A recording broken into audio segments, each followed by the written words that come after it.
Welcome back to the channel. In this video I'm going to look at overtaking. There's one manoeuvre that I see executed badly or dangerously or poorly more than anything else by other motorcyclists. It's overtaking, and it doesn't need to be the case, because if there's one thing we've got on a bike, it's acceleration. You know, this bike will out accelerate all but the very, very fastest and most expensive supercars. So consequently, the actual act of overtaking, i.e. winding the gas on, rolling past a slow moving vehicle, happens almost in a blink of the eye on a bike. So it always makes me wonder why so many motorcyclists are willing to take so many risks with overtaking,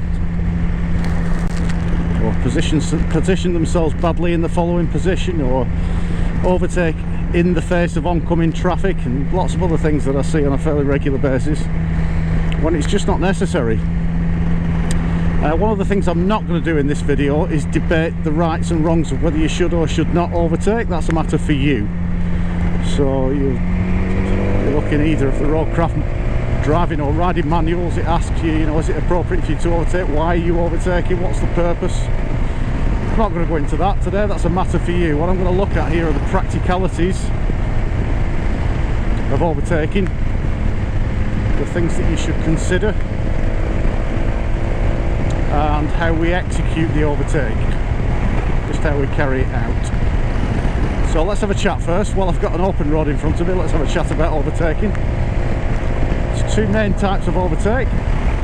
If we discount dual carriageways and motorways, which is obviously not relevant to this video, we're going to be talking about overtaking on single carriageway roads. And the two types of overtake are what I call a rolling overtake, or a momentum overtake, where you come up behind a slow moving vehicle on a stretch of road and you can see that the overtake's on right from very early on.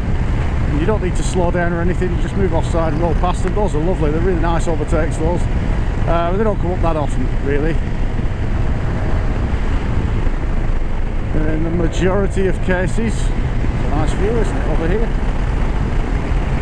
In the majority of cases, what you're going to need to do is come up behind a slow moving vehicle, follow that vehicle for a while, look for the opportunity to overtake, and then pass them from a following position.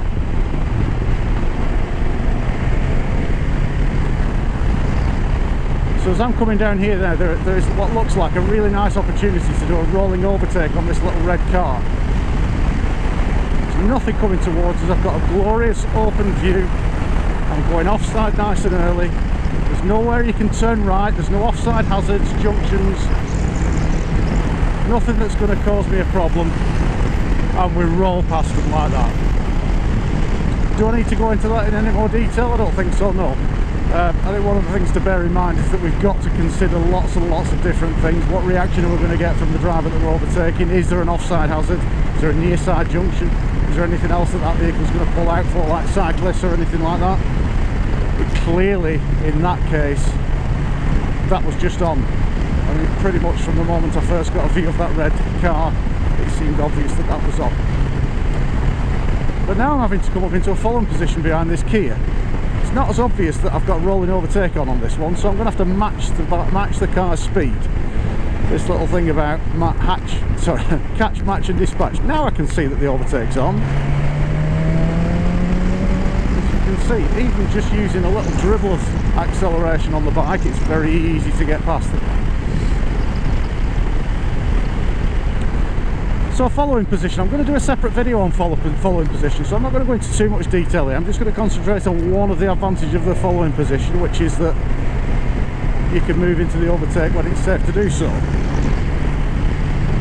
There's a number of other advantages. You can stop if the vehicle front brakes suddenly without warning. You can extend your braking distances for vehicles behind, stay out the spray, spot potholes if they appear, and you can do something about it.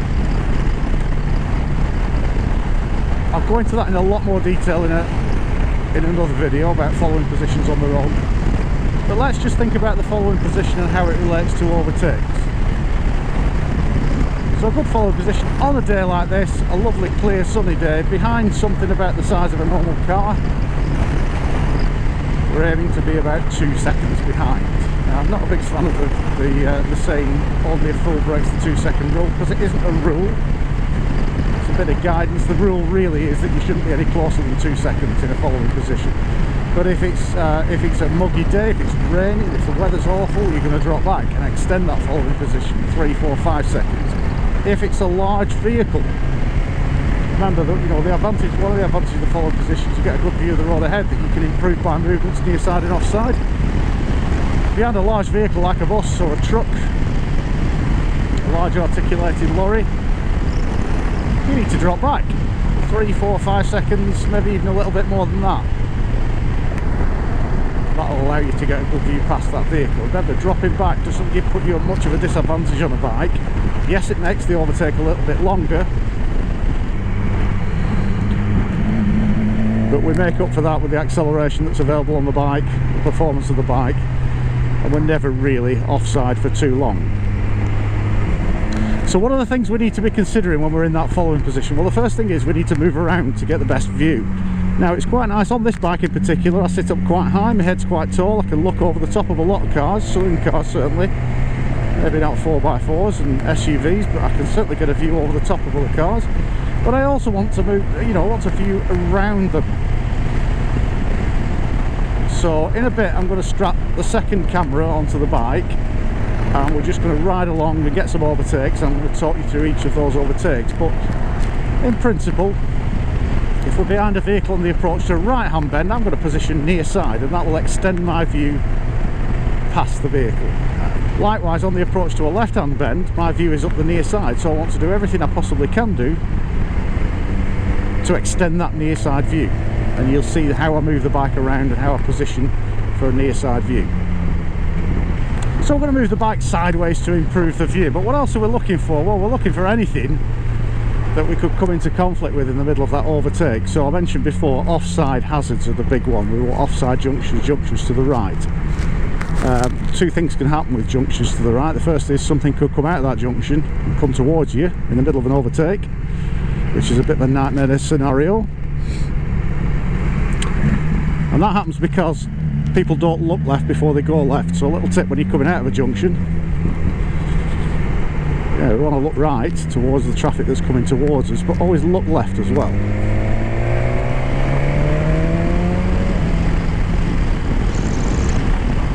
Might be somebody on the overtake. And the other problem with offside junctions to the right, entrances, is that the vehicle you're overtaking, or one of the vehicles you're overtaking, might turn right into there. It's actually quite a common cause of accidents for motorcyclists. In the middle of an overtake on a line of vehicles, one of those vehicles has got a right hand indicator on them turning right. So right hand junctions we have to be very careful with. I'm choosing my language carefully here, because a right hand junction or a right hand entrance isn't necessarily a bar to an overtake, but on most of the time it is. I'd want a really, really clear view into that junction, or I'd want to be absolutely sure I could complete the overtake before I come into conflict with any of those imaginary scenarios. In which case, yes, the overtake might be on if there's a junction to the right, but not very often. It's you know, 95% of the time, maybe even more than that, an offside junction, a right hand junction is a bar to an overtake. So think about that.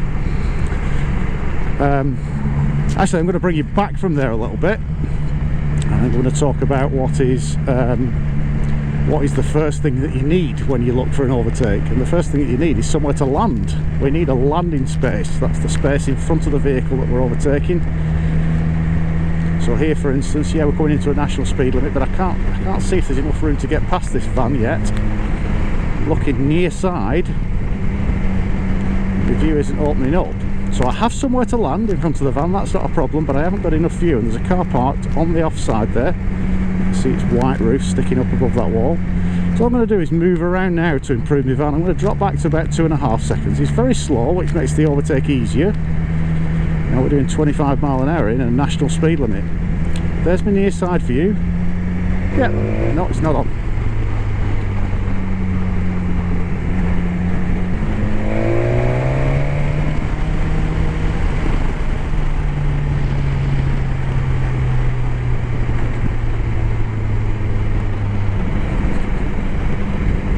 We could just get past him and roll back in before the 30 limit. So yeah, what we're thinking about when planning the overtake, so we need somewhere to land, we need to eliminate the risk from offside hazards, we need to think about the performance of the bike. Most motorbikes have plenty of performance, but you've got to take that into account. Have I got enough to get past and back in near side before I come into conflict with anything? We'll think about gapping oncoming traffic as well. Now you might think sometimes that it's easier to plan an overtake when you can see there's nothing coming towards you. But if there's a bend up ahead, sometimes I'm a bit more comfortable planning an overtake if there is a vehicle in view, because at least I can work out the speed of that approaching vehicle and make a little calculation to myself about whether I can get out, get past that vehicle and back in again in enough time. If you can't see anything coming towards you, and you know, say for instance we're doing an overtake on a straight stretch of road, at the end of which is a corner. Well, if you can't see anything coming towards you, you've got to imagine it's us coming the other way. You've got to imagine there's a quick bike or a quick car coming the other way. So you've got to use your imagination in that planning process. And if you can get out, get the overtake done, get back to the near side before you come into conflict with that imaginary vehicle, then the overtake is on. If you're not sure, then it's not on. Here's a good little rule of thumb for you. If you're 99.9% sure that an overtake's on, it's not on. I don't really want any element of doubt. Now obviously, you know, you can't take into account absolutely everything that might happen. So before about, you know, aeroplanes crashing and parachutists dropping down in front of us. We can't take all that into account, but we can do everything we possibly can to minimise the risk to ourselves and to everybody else. So if you look at an overtake and you think, oh, it might be on this, it's not on. You look at an overtake and you think, yeah, absolutely, this is on, easy, those are the ones that we want to take. And another little thing about overtaking is we're not looking for the overtake, or I'm not. When I'm positioning, when I'm moving around, when I'm looking for the opportunity, it is the opportunity that I'm looking for, the opportunity to overtake. Once the opportunity presents itself to you, well, you can make a decision whether or not to take that overtake. And that's usually an easy decision if the opportunity presents itself and it's on. But it requires some quick thought processes, it requires a good observation technique, it requires a good opportunity to, you know, a good ability to scan into the distance and look as far down the road as you possibly can.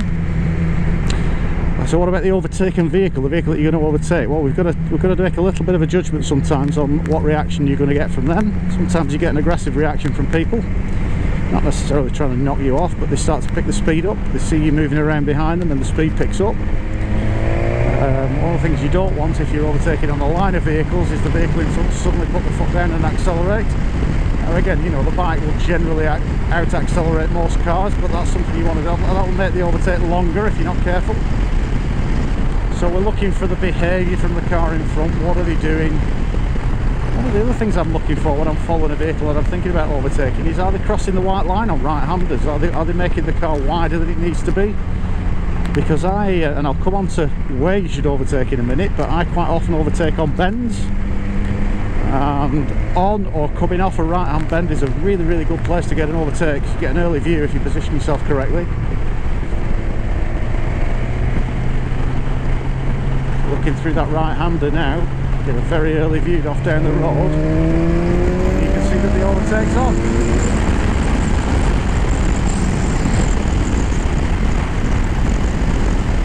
But I need to make a judgment. Is that car going to cross the white line? The last thing I want is it moving over on me in the middle of the overtake. It's really uncomfortable when somebody starts moving on you in an overtake. Usually you can spot those people before they do it. Usually. Sometimes you get the opposite. When you're on the bike, a lot of people just want to dive out of your way and move as far to the left as possible and get you past. They don't like having bikes behind them for some reason. And you'll see a lot of motorcyclists just see that as a green light for an overtake. Right, I'm going, the car's moved, I'm going. The overtake is your responsibility, it's your choice. And actually, you know, if you're a car driver watching this, don't move to the left. All I'm looking for is a good landing space. So, you know, if you want to help me out, just extend your distance from the vehicle in front, don't move left. The other thing that does is it chucks up all the rubbish. and the muck and the gravel from the near side pings it up into my face. Not very pleasant. I appreciate that people are trying to do the best for us and help us out, but that's not the best way to help us. Just extend your distance from the vehicle in front. So those are some of the things, and it's not an exhaustive list. There's lots of things you've got to look out for when you're planning an overtake, but those are some of the things you want to be thinking about and looking for. How do we actually execute the overtake? Well, you've seen me do a couple of nice rolling overtakes, and you've seen me do a couple of overtakes from the following position.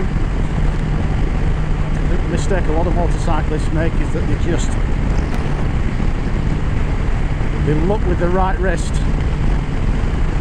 So they'll sit behind a car or a vehicle looking for the opportunity to overtake, and they get closer and closer and closer because every bend they think there might be an overtake on, and eventually they end up, you know, a bike's length off the back of the car in front. And there's some real risks involved in being too close. So here I'm going to roll into a following position.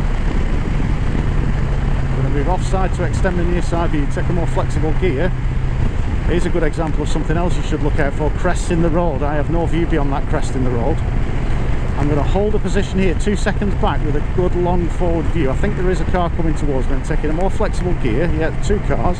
After these 2, the overtake is on. So I'm looking behind. Here's the other thing you need to do: check behind, move offside, give it a little squirt.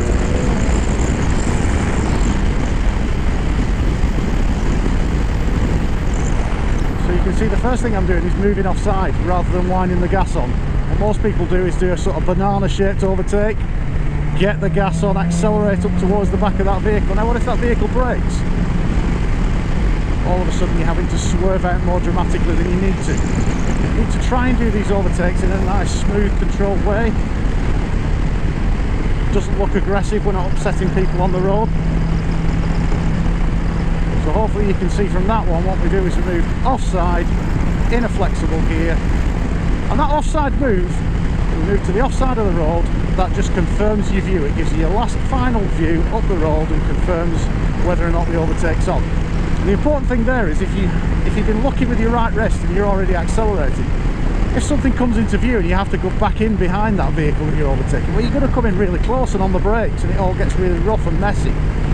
But if we make that offside move without accelerating, and then all of a sudden we realise there's something coming towards us, we can just roll back in behind the car, and we're not any closer, and we've maintained a good following position. So don't look with your right wrist. Move the bike around laterally, but don't increase the acceleration as you're doing it. Putting yourself at risk there.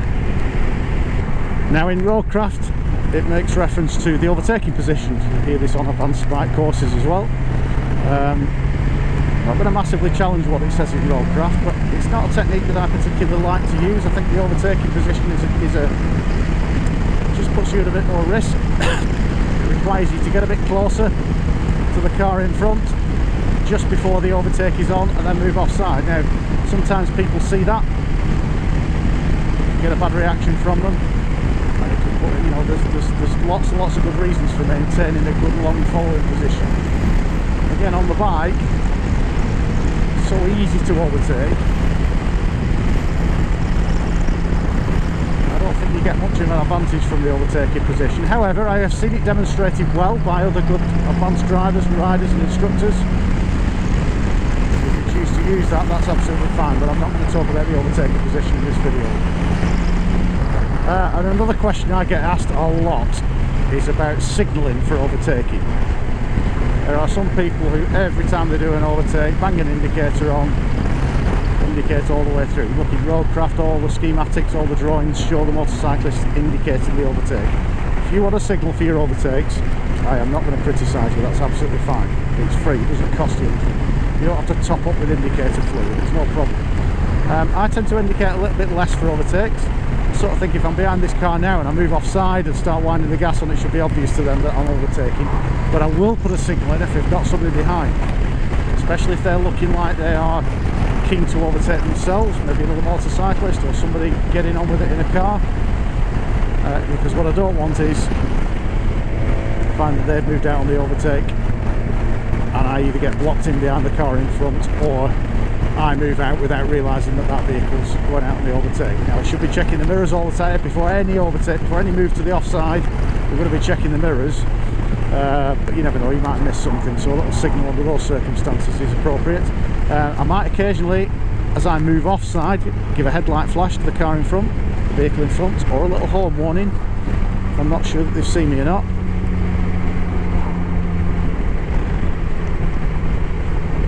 But I definitely do not always signal for overtakes. Really think it's necessary, and you know, there is a danger that you could confuse somebody. I've totally cocked that junction up there, look at that. I'm going to leave that in just to show you that that none of it is perfect. How did I completely miss that Y-shaped junction there? So we'll pull over in a second in this little lay-by. Just going to change the batteries in the GoPro and stick the front GoPro on, and then I'm going to ride and just keep riding now and talk you through any of the overtakes that that present themselves to me and the opportunities that present themselves to me. So let's have a ride. I'm up north of Middleton in Teesdale in a place called Stanhope at the moment. It's one of my favourite roads, this next road we're going to go over. Not sure if we'll get that many overtakes on, there's not much traffic today, which is typical of me. I always pick the wrong road for the wrong demonstration. But let's leave the cameras running a bit longer till the batteries run out, and I'll try and talk you through as many overtakes as we can without pushing it. I'm not really pushing for overtakes here, I am just demonstrating what I would normally do. So starts with quite some challenging hairpins, this little bit of road. Actually first gear hairpin, this first left-hander, and the first car would come behind quite slow. What is it, Suzuki Vitara or something? So as far as performance is concerned, we should easily be able to out-accelerate it. Let's look for the opportunity. Well, I can't quite see over the crest of that hill at the moment. Oh, they're moving over for me. Thank you. Like I say, sometimes people don't really do that where you want them to. It wasn't too bad actually, that. They gave us plenty of room, it's very nice of them. When I go out teaching people how to overtake, you know, the overriding message is that 99% of the overtake is in the planning, it's in the preparation. It's in looking for the opportunity, being in the right place, in the right gear, ready to take that opportunity when it presents itself. And the other 1%, well really, you know, once you've moved offside and decided, yes, this overtake is on, as soon as you wind the gas on, that overtake's done with, even before you've passed the vehicle. It's done, it's over with. I want your mind on the next thing, the next hazard, because one of the things that you can get really badly wrong, especially on a bike with all the performance that it's got, is you end up travelling too fast for the next hazard, the next corner. So think about how much acceleration you're using, and use just enough to complete the overtake.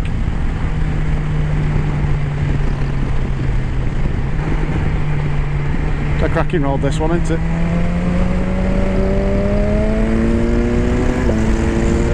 So up ahead I think we've got a slightly slow moving vehicle. One just come into view, but I don't think it was that I saw. I'm sure I saw a vehicle going away from us just over the crest of this hill. Yeah, there it is. So I'm looking off to the right towards that camper van. It's quite a long straight here, but I'm not going to catch up with this Golf with enough straight left to get the overtaking. So I'm now thinking, is the overtake on after this left-hand bend?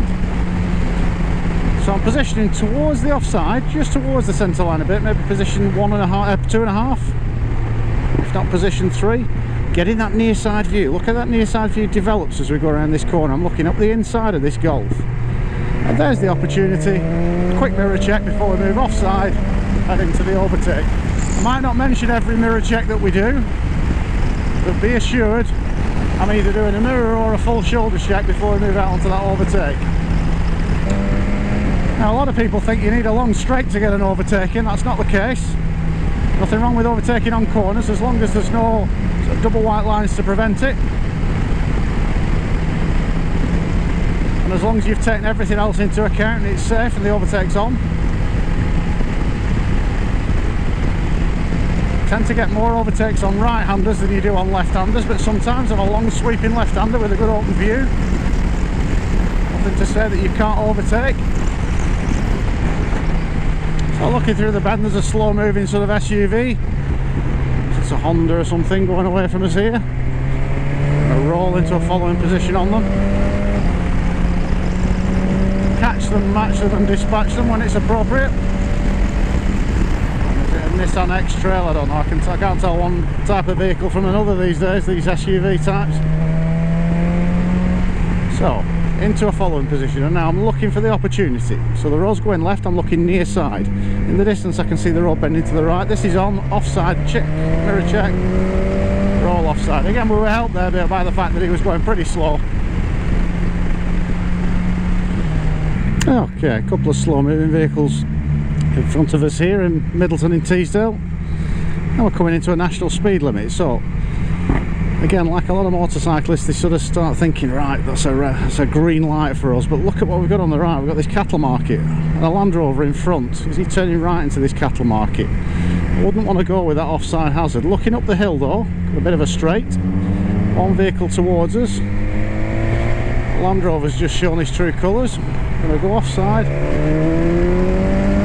Very quickly just dispatch those two. You notice I'm rolling off the gas halfway through the overtake because I've already put enough momentum on. So what I was talking about before there, it would be very easy to arrive much too quickly at that left-hander. So just put enough acceleration on, give you the momentum to get past those vehicles and safely be in before that imaginary fast-moving vehicle comes into view around the bend, and then just roll off the gas. I'm rolling off the gas in third gear. Third gear was the gear I chose to take the overtake with. Rolling off the gas gives me that just the right amount of retardation to get the speed right for the left-hander without touching the brakes. Always think what's next. As soon as I'm out on the overtake, what's next? So there's a slightly slow moving vehicle in front, reasonably quick to be honest. But look at all the hazards that are coming up. We've got double bends, we're dropping down a hill, we've got trees blocking our view.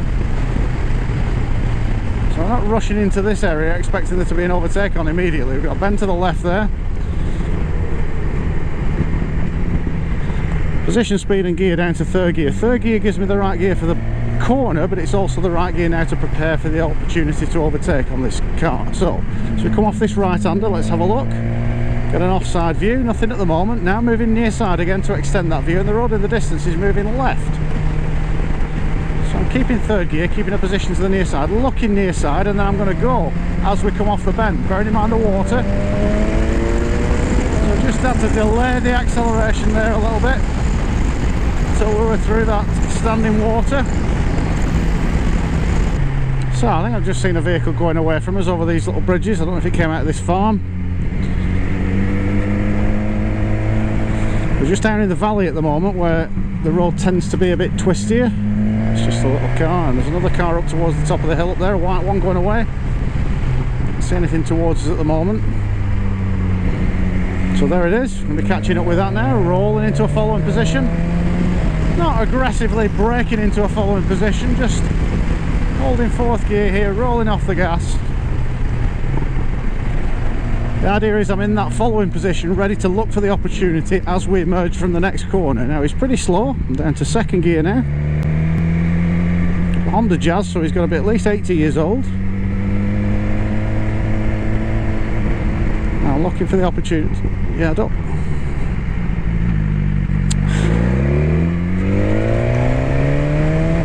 Do you know what, the overtake would have been so easy on him then, but he decides to pull over there where I haven't got the view into the left-hander. Now why is this one stopped? Again, stopped in a bit of an odd position. What's he doing?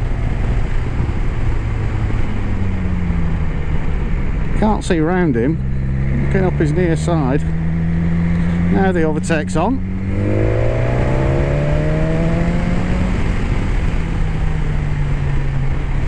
So we've seen those sheep on the offside. I think just because they were dawdling so much, it was appropriate to get out on that left-hander.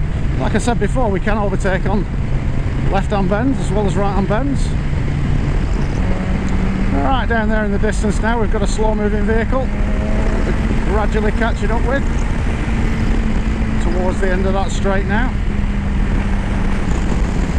Yeah, just rolling into a following position on this car now, looking through the bend to the left. We've got a car towards us and a bike, couple of bikes and another car, so the opportunity isn't on here. I'm going to hold the 2-second following position.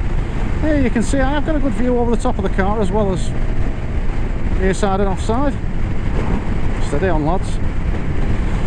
So on the approach to this right-hander, I'm going to move my position now towards the near side just to extend that offside view.